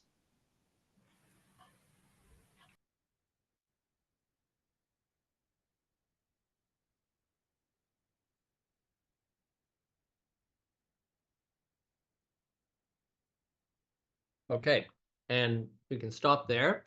So again, that was a sprint, a really quick one, just to get you to think off the top of your head. And the reason we don't want to have any rules or limits at this point is people do tend to process information more negatively. We're by nature risk averse. So we'll tend to discount things if we don't think they're going to work because there's risk involved there. But there's no risk in an ideation process. You can come up with whatever ideas you want and still work on those. So by saying no rules or no limits, even if it is a crazy idea that you don't think will ever work, somewhere in there, if it solves the problem, might be a workable solution. So these are the possible solutions. So now the next thing I want you to do is take any of the solutions you have on an individual basis, and we're going to create something called an idea sheet. So this is a one-page summary, and it's a good way, if you're in a group, you can put these up on the wall to share them. You can pass them around. I just want you to have a look at them today. And so there's 3 parts to an idea sheet. The first part is you give it a name. So you can just get a piece of paper and do this, and whatever idea you think is the possible solution. So we have Miriam just posted some solutions. So so take any of those, Miriam, give it a name, whether it's reducing plastic is your name. And then secondly, draw it. Now, the important part of drawing it in the creative process is I'm asking you to visualize the idea conceptually if it's a process, or physically if it's a product kind of thing. So try and draw it. Again, we're not going to have time to do the full drawing today. Normally I'd give people 10 or 15 minutes to do this, and then describe it. Now this is called an idea sheet, and they're very useful tools for getting to solutions, getting all those solutions out there for other people to look at, because the next part of the process is collaborative. The third part is describe it. And the rule for describe it is you must write in full sentences, not bullet points, not point form. My solution is to do, and write in full sentence. The reason for that is that whereas now, if you did it in bullet points, you might know what it is. Coming back a week from now and having somebody else who's never seen it before, they're not going to understand your bullet points. So you need to actually write a paragraph, or at least a couple of sentences that describes it. So that's an idea sheet. That's the next stage. So you have these crazy ideas, you pick one, or you could do idea sheets for all of your ideas and name it, draw it, and describe it. And now I want you to share the solutions with your group, and I'm going to give you a tool for how you evaluate them. So let's say you were able to agree on a problem, and let's say now you have 4 people, you have 4 idea sheets to look at, and you want to share the solutions. Well, what we want to do is get a diverse group, which you will be because you've been randomly assigned to this, because diversity in the group will lead to diversity in thought, and we want to have collective solutions. But you're not trying to sell your idea to the rest of the group. You're presenting your idea to the rest of the group for them to build on. And that's where we use this tool called Yes and. So right now, you might not know it's going to work. You might not know whether you even like your own idea or not. It's just an idea. You put it down on an idea sheet. And this is where we say in design thinking, you need to embrace ambiguity. You need to be unsure of yourself so that later you can address what it is that's making you feel unsure. And that's where your group mates can help you, or your collaborators. So now we're expansive. So we're trying to make this idea even bigger. And you can use this technique called yes and. It actually comes, this is a collaborative idea. It takes it from my idea to our idea. So I just want one person in the group when I break you up to say, okay, here's my idea to solve this problem. And then I want the other 3 people in the group to go, yes, and. So what you do is you say, that's a great idea. Here's what will make it even better. And then the next person can go, okay, here's what will make that even better. And then the next person goes, okay, and then we could do this as well. So you're always being positive and adding rather than looking for risks, because it's an expansive process. We're taking your idea and seeing how we can make it even bigger. So we move from your idea to our idea. And this is very important for the ownership of ideas. Remember, the shared ownership during collaboration is important. So now working in your groups, we're going to get you back in your groups for 5 minutes. You're going to share your idea with your group. We'll probably just have to start with one, so you can quickly, within the first minute, read out. We're going to do 5 minutes, read out what the solutions are, and then just quickly pick one of them, and then have the others add to it, and always be positive. So there's no negativity or no no's at this point, because we're not actually going to put these into action. We're just growing the idea. And then write down what your collective solution is at the end of it. So 5 minutes, 1 minute to share your ideas, 3 minutes to add to that idea, and then 1 minute to write it down. And if it's short enough, we can probably even put down those solutions. You could state the problem, put the solutions in the chat. Okay, so discuss the solution. Everybody contributes. Use the yes and. So each person adds to the one idea, and then write your solution in full sentences. So just a couple of full sentences is great. Perfect. I'm gonna start. Yeah, I'm just wondering if I have no, I don't have the list anymore. Yeah, so you can start anytime now. Thanks, Virtue. Perfect. I'm gonna start now, so that you will all be back to your rooms. If you have any problems, please write on the chat. We already wrote you the task also on the chat, and we hope that this time it will be a bit longer for you than last time. So I open the rooms now. Better than. It was better this time. Yeah. Perfect. So good to hear. Great. So I'll jump in again. We've just got a few more slides to go to talk about the actions. So yeah, you see how fast this goes. And I know, some of the criticism in the West is we do everything too fast. The reason for that isn't to rush to get a task done. It's to actually make you think top of mind and not think too deeply, because in the actual application of the process, we would do one of these steps each week. So you'd have a whole week to think about what you're doing from one to the next. And we'd spend 1 day on each of these things. So this is just a simulation. And to finish, now we're moving down to the what are we going to do? Okay, we have a solution here. I see some nice solutions for poor community members to access a book. So they have a solution there called create little free libraries. I like that. So that's a great idea of an idea sheet there. And you'd have a little picture of what it looks like. Fantastic. So then you want to turn it into actions. So now how do you actually do that? So this is more of a project management kind of issue. But how do you know which of the solutions to do now that you've got these different solutions? And we're not going to have time to do this part of it today. I'm just going to show you the next step. So what you would do is now you have each of you has presented some solutions. If they are on idea sheets, we could put them up on the wall and give everybody lots of time to wander around and look at them. What we want to do now is a reductive process. So far it's just been expansive. Crazy ideas becoming crazier, hopefully solving the problem. Now we want to say we want to make the solutions realistic, because you can't keep exercising crazy ideas because they won't work. You have to actually be realistic at some point. So it's a reductive process where we go from fantasy to reality. So what you've done is created the fantasy solution to your problem, and it may be a big solution, it may be a small solution. Yeah, I love that. Great. And here's where the 3 A's, remember we had the 3 C's, which are curiosity, creativity, and collaboration. The 3 A's of the action are, is it achievable? Can we actually do this given the resources we have? Is it acceptable? So will the end user accept it and use it? Will it work for them? But also, is it acceptable to your team? Do they believe and buy in? Because the team has to buy in, or you'll have motivation issues. And then, is it affordable? Do we actually have the financial resources to make it happen? And that depends on fundraising abilities and available resources. So 3 A's again: achievable, acceptable, and affordable. And then what you can do, and this is kind of fun, this is something Richard Branson does, because he has, I don't know, a couple hundred companies, but he uses a dartboard, and it sort of works like this. You put as many spokes on as you have. These are not stakeholders. These are all the different variables involved in it. Now, one of the variables, if you're for profit, would be profit. But what I've decided to do here is just to give you an example, is add in, is it achievable, acceptable, and affordable? And then also at the top, if you're a for-profit company, which most of you aren't, is it profitable? And then you can put other things on those other spokes.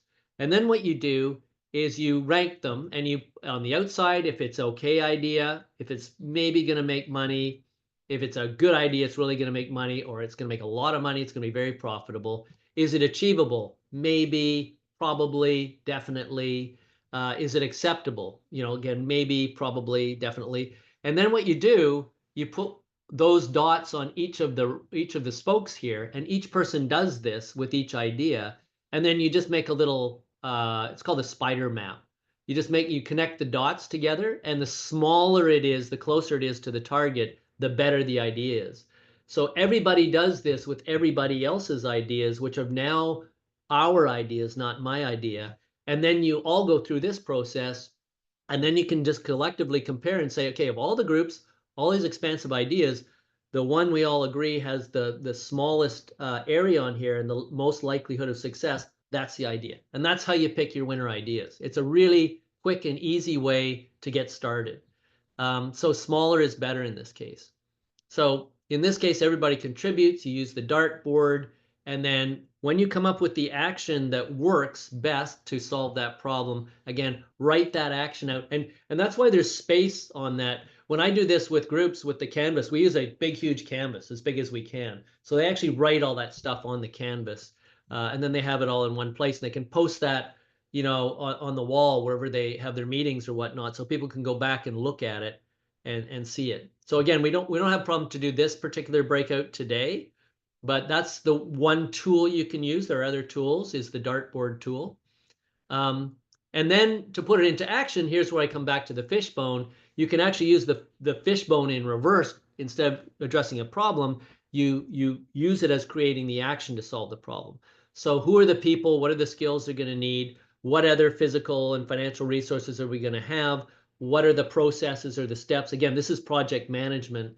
And then what's the culture we're going to use to organize that culture? I work a lot in corporate culture, so this is something that's really important to me. It's often ignored or thought of last, but it's really key. It's really asking people how they want to work together and how they want to solve problems together. So just to sum up, in the end, it's okay to fail. The whole part of the design thinking process, the Kaizen process, the human-centered approach, is that failure and success are not binary opposites. Failure is how you learn. So if you think of when you learned how to walk, well, you probably don't remember, but you didn't just get up as a kid and suddenly start walking. You got up, you wobbled a while, you fell down. You got up again, you held onto a table, you wobbled a while, you fell down. All of that was giving proprioceptive information to your brain to tell your brain, that didn't work. We have to try something a little bit different. Okay, that's better. Let's do that again. Okay, let's add this. It's an additive process. So success comes through a series of failures. You actually want to fail in order to do better. The key is you want to fail early. You want to fail quickly, especially if you're starting a business and you have investors and so on. You get to a point where you realize this idea isn't going to work. we call that a pivot in business. It's a lousy term, but let's go at most of the, by the way, most of the companies I work with, after a couple of years, they're not anymore doing what they started doing, but they realize they have a team and they can solve another problem. But they learn that through failure. So failure is not the opposite of success. It's an important step. And then iterate. So the iteration process, this is the Kaizen. This means do it again.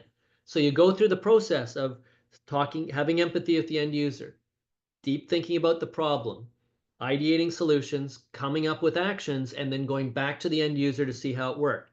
And then you do it again. And you keep working through each of the steps over and over again. No, it's okay. It's okay.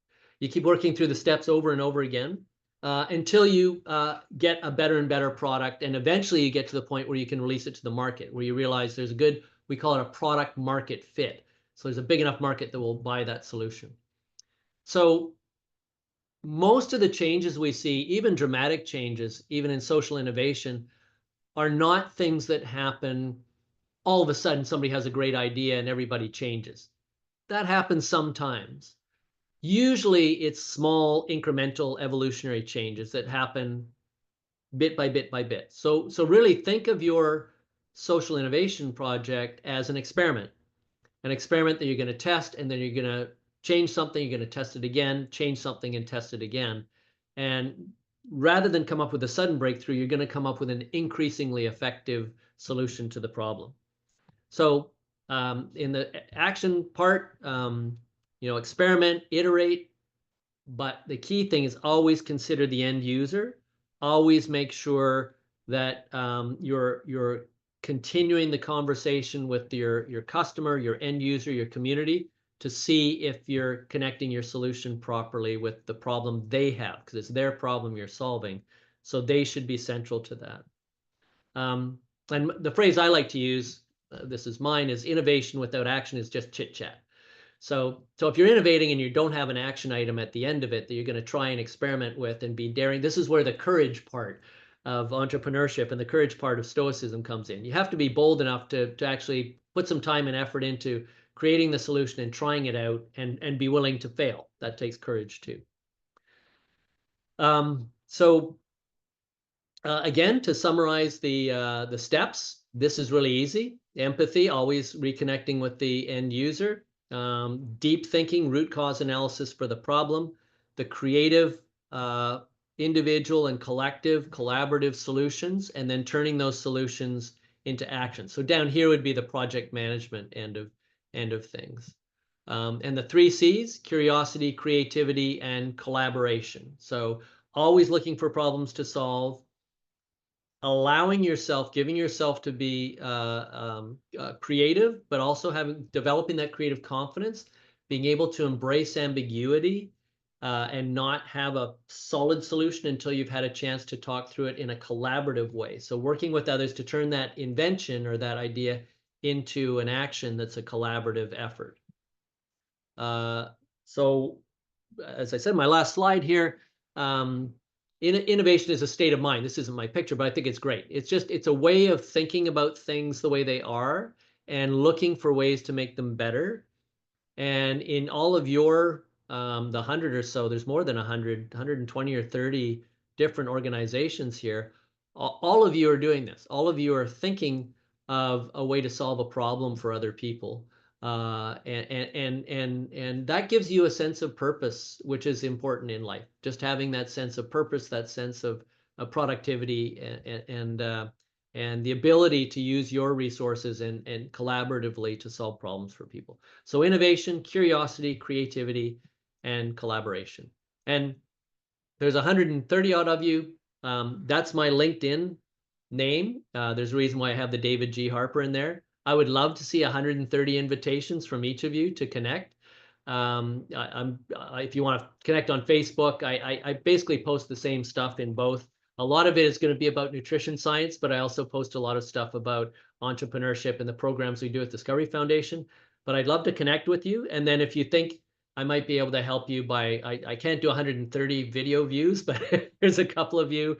Maybe ask Virtue if she can connect me with you. We'll do it that way. And you can email me. That's my personal email. So don't share it or use it to, give to Amazon or anything. But you can send me an email too if you want to follow up. And that's it. So I do have some time left for questions, and I'm happy to hang around as long as you would like to answer questions. So I think what I'll do is just end the presentation for now. We can go back to if somebody wants to go back to a particular slide, and I'll hand it over to you, Birchu, to see how you'd like to handle the questions. Perfect. Thank you so much, David. So please, everyone, put your questions to the Q&A box. I'm sure you might have some questions to David. I think we really had excellent session, and we are so happy as the Tadamon team to see so many of you are so engaged. We are really very, very happy to see your engagement. So we really hope that you will continue doing that. Please put your questions to the Q&A box. And I will also open the poll for you to assess the session of today. One feedback we got, David, about you is that someone thought you look like Roger Waters. So this is I'll take that as a compliment.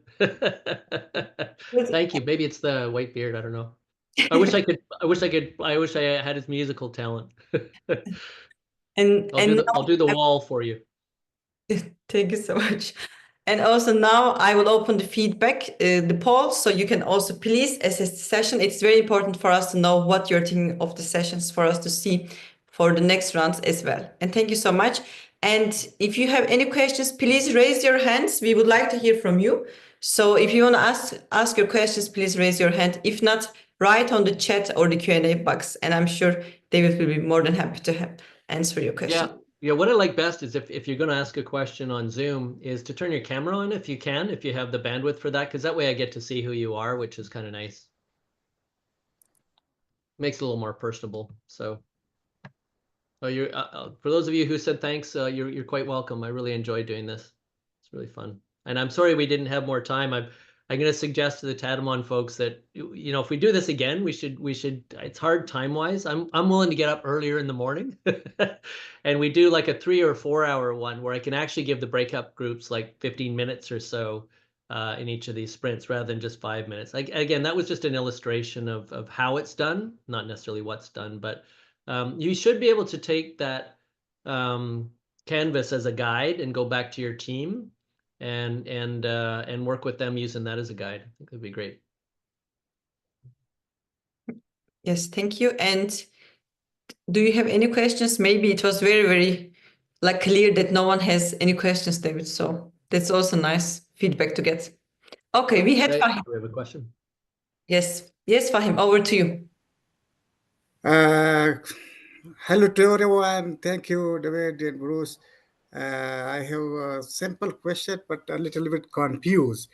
Okay. How we ensure that we are aligned with our goal and with our activity.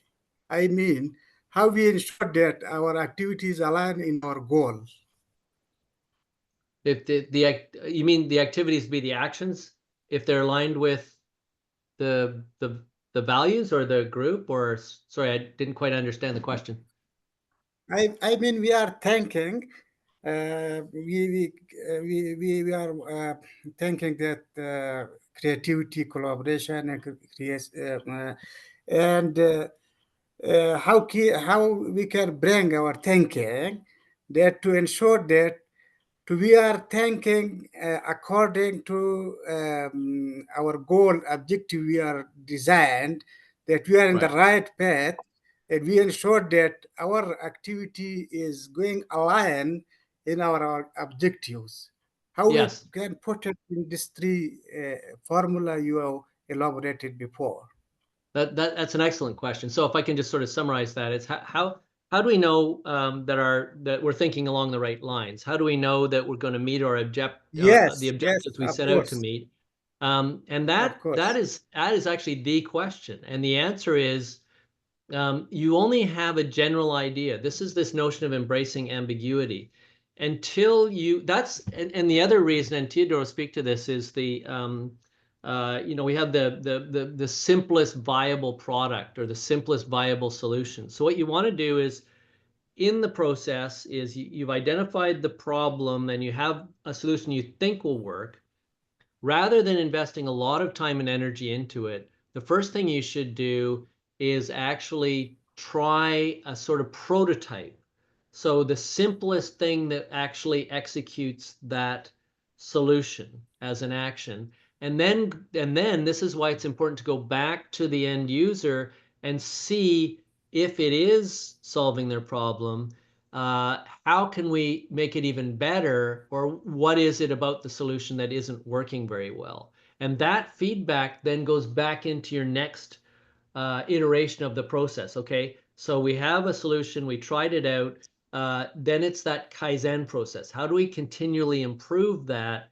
But it always ends up going back to the end user, Fahim, so that they can give you the feedback you need to determine that you are meeting the objectives you set out to. It's a great question, because it's really what the whole process is designed to do. Yes, David, I have many things to discuss, but I think time will not allow us, because Yep. I have extensive experience in the community like Afghanistan. How to know the culture of the people, how to respect their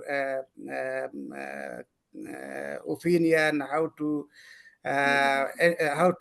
attract them. This is all these questions that need to be more discussion, to how to be creative in the same time, Right. how to be ensure curiosity and also be collaborative. This is according to my experience the main thing. We should understand the value of a community and a group, that to bring this thing to the table, to be a creative, same time we been in curiosity, and also lastly to be collaborative. So this is the Right. thing that we are approaching in our community, because we are facing less of lack of discipline, lack of legislation, and also lack of and many challenges there. But how we can create collaboration, according to my experience, we need to be deeply involved, in deeply empathize with their thought, acknowledge their thoughts, respect their feeling. And if we don't, we cannot brainstorming them, and we cannot collect their opinion otherwise, Right. because they will not come to us, and they will not come together to be discuss some community issue, particularly this food security issue. Actually, we are dealing with that. So we have some different methods using in our community to be curiosity, be collaborative, and be attractive to the community. Thank you. Thank you. Yeah. Thank Yeah, you. if I could just speak to that, I mean, we should have a conversation continuing. Please email me or connect with me on LinkedIn. We'll continue the conversation. But I think, yes, all the cultural issues come to play too. How do we actually execute this? It may be a methodology that is not congruent with the political situation where you are. By the way, I love that you have a dartboard behind you. That's a perfect image for it. But anyway, I should probably go. Please connect with me and we'll continue that. But there's a few other questions that I should probably get onto as well. But thanks for the question. Yes, thank you so much, David and Hamid. So maybe we can now hear from Hamid from Chad Innovation Team. Over to you, Hamid.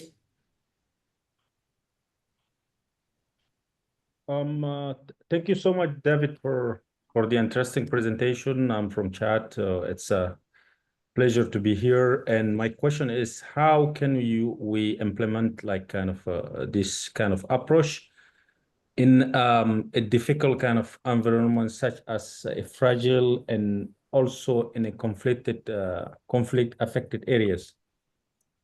And we are working also a lot with governments. So how can we use this specific government sometimes when they want to implement a policy or they are building a policy, they don't go from bottom up, they think from up to bottom. And how can we convince them, that this is the better way of doing it? We have to be inclusive and things like that. We are like really facing a lot of trouble sometimes to convince government and to be in a real conflicted zones?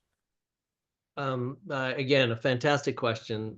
Thank you, Hamid. That's I mean, that's what I struggle with all the time. You don't have to necessarily be in a conflict zone to have bureaucracies telling you what to do and how to do it. I would say the way to convince people that this is a good way to do business is simply with results.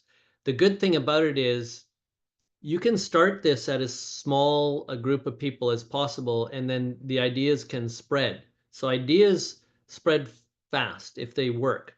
So I would start with some small initiatives and show the success of the process. And then that success will encourage more people to start thinking this way. And once you have demonstrated, a series of events that have been successful, then you can start talking to people in government, in bureaucracies, to convince them that this is that appealing to end users is a more successful way of achieving results. It's very challenging to talk to bureaucrats about design thinking, frankly, because to them they view it as a threat because it breaks down the hierarchy that they work in. So what I always say to people in those organizations is you need to create the conditions that will allow innovation to happen. You say you want us to be innovative, you want to find solutions to problems, like really basic problems like food distribution, but we need to have the environment that allows that creativity to happen, and it can't happen in a bureaucracy. The things are mutually exclusive. So you can start on a grassroots level and get things happening. Personal safety is always foremost, so make sure that nobody's going to get in trouble for engaging in that kind of activity. But if you can either point to the success of others who have adopted this strategy, or what I find works with bureaucrats, people in bureaucracies, is you give them a reason that they will personally benefit in their career advancement if they help you with this. So if you say, listen, we have this small community project, we need your support, maybe some money, maybe some resources. If this works, it's going to look great for you, and you're going to be able to demonstrate that you've been able to achieve some success. Because sadly, with bureaucrats, they see that ladder and they want to work their way up, and they do that through success. So if you can demonstrate some success and demonstrate that, you have to let them own it, and who cares? You say, okay, this is an initiative, I did all the work. If you want to own it to forward your career, as long as you're going to support me and we're going to achieve the ends we're going to achieve, then you kind of have to be willing to do that. It is a challenge, and whether I'm working with the health authorities here or universities or governments, trying to get them to work in a collaborative way rather than a bureaucratic way is. They say they want to do that, but they have a hard time doing it because their brains actually work differently. They don't see design thinking because they can't understand it, but they will see results. So I think Ezekiel. Yes, exactly. Thank you. Thank you so much, David. And Ezekiel, over to you. Hi everyone, can you hear me? Hi. Okay, can you hear me now? Thank you so much, David, for that insightful session. And it's been a handful. Thank you for sharing. And a quick one, I learned from your session that our solutions must be customer-centric. Like we have to ensure that the customers, they are the one that are giving us good feedback on how well our solution is helping them. Now, I would like to know what do we do when the customer needs pivot from the solution we are bringing on board? So, like during the COVID, people running what's it called, physical store, the customer need pivoted away from visiting physical store to getting their products delivered to their doorstep. And the reason why COVID is that obvious for an average entrepreneur is because it's a global thing. Now, there are cases when the needs of your customer have pivoted away from the solution you are giving them, And at that point, you need to fully understand what they need. But unfortunately, these customers are still not available to give you such feedback. I mean, they just move on. They just move on and just leave it behind. So what do you do? So yeah, I'm going to try and paraphrase that. So you know, if you have a delivery system, and I think you mentioned that COVID created some problems for that, and then the difficulty in getting feedback from the end users. That, in one way, I mean, I can give you some ideas, but that itself is one of the problems. It's one of the challenges, which can be addressed through design thinking. So you can view that as your question. That's your problem. So what's the root cause of that problem? Was it COVID that made people not want to interact with one another? Was it the delivery system that you had? Was it were the people that were delivering it actually connected to the product they were delivering, or was that subcontracted? And all of that can be avenues for improvement. Getting feedback or even doing a market analysis. When you do your next step, you're going to be looking at, you know, product market fit and what we call market validation. The only way to do that is by going and talking to your end user, your customer, and asking them. And if you don't have to talk to all of them, but you have to talk to a significant number of them that you think you have a very good idea of what's working and what's not working. So sometimes they call this a focus group or whatnot, but that's what I would suggest. Again, start small, see if it works, ideate some solutions. But one thing would be maybe to have somebody ride along. I'm just suggesting have somebody ride along with the delivery person to talk to the people that are receiving the product or the service and ask them how it's going, if they like it. So if they don't have access to, you know, an internet email survey or something, they're probably going to ignore anyway. Actually talking to people is the best way to do it. And if you talk to people, even though it's labor intensive, you need to talk to fewer people because you'll get much more useful feedback from them. So and by the way, you know, COVID, that's not going to be the last one of those things we see. Well, there'll probably be other pandemics. So it's something worth planning for. You know, you always plan for the worst, but hope for the best. So I think the question is a good one because it relates back to something we've all just been through. One of the challenges we've had, and that was a real time for, boy, there's a lot of innovative solutions that happened very quickly, including the actual vaccine, which was accelerated like 10 times because we had to, and design thinking was definitely a part of that process because we had to come up with a solution quickly because people were dying. So I'm not sure if I answered the question exactly, but feel free to send me an email and we can talk about it further. We can even set up a Zoom chat if you'd like. But I think we should go on to there's 3 more questions just for sake of time. I know some people it's getting late. We should probably move on to the next one. Yeah, it would be so good. So Enayat, I hope I pronounced your name correct. So over to you. Yes, that's correct. Thank you very much, Dr. David and Mavis, Kathy, for facilitation and your great presentation. Actually, my question was just answered, so I had to just move on to the next question. So let's say that you identify the problem and you have come with a possible solution for that, and you're gonna just put actions in order to solve that problem or address the needs of your community. So what are some of the ways that you will attract, the investors' attention in order to provide, resources and money for applying those actions and, solutions that you have come up? Thank you. It's a great question, and I think you're going to learn more about that as you work through the stages. There's probably people that you could ask again, but one thing that you need is you need to be able to tell your story. So that's what this video pitch is about. So the first thing you need to do is you have to have a story that relates the investor to the problem and the solution. So the investor can say, okay. And what they're going to ask is it a problem worth solving? Is the solution going to work for the problem? And that achievable, acceptable, and affordable.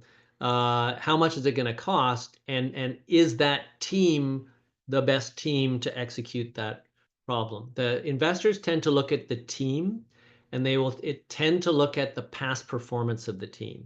So it always helps to have people that have had success before. Now, if you're new and you're a startup, you may not have had that.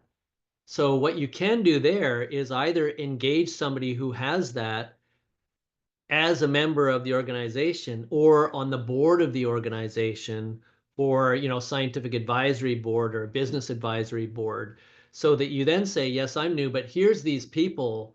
I've seen some very cool presentations where people go, here's the guy that started PayPal, and here's the guy, and these are my advisors. And I go, well, with those advisors, how could you go wrong, right? So even if you don't have the experience, you can engage with people, and usually people that have been successful in business or other organizations are happy to help other startups. And so that's one way to do it. So have a story, and then have a team. And then the third thing you're going to have to focus on are the financials. So if they're investing and it's not a donation or a grant, it's an investment, they're going to want to see their return on investment. So how long will it be before revenue starts flowing? And what they look at with startups is year-over-year revenue growth. So are you profitable is good, but revenue growth is almost more important, because to grow revenue, you often have to spend money. So you can be, like Amazon didn't make any money for ages. Now, they kind of own the planet. So as long as you have a plan that's executing and growing revenues, I think that's probably good for return on investment. Thank you so But much. as I said, yeah, there's others that probably know more about that than I do. I'm just speaking from what I've seen personally. Yes, thank you so much, Anayat and David. And also, I think during this acceleration program, this is also what we are trying to do to make your organizations also attractive to the investor and different stakeholders, for you to be able to attract different donors and so on. So I hope that we will also manage to do that from our side, and you will also have the pitching sessions 2 times, one video pitching and one online live video pitching as well. So I think we will also get to use that together. So I would like to give word to Benjamin, and then after the Kayan Foundation, then we can start off. Then we can stop afterwards. So maybe Benjamin, over to you for your question.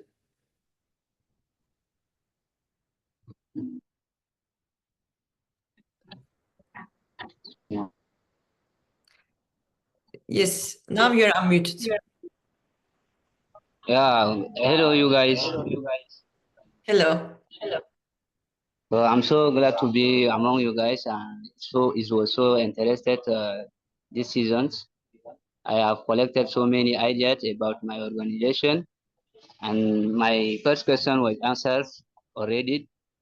When I want to assume something about my organization, like you have collected ideas from users.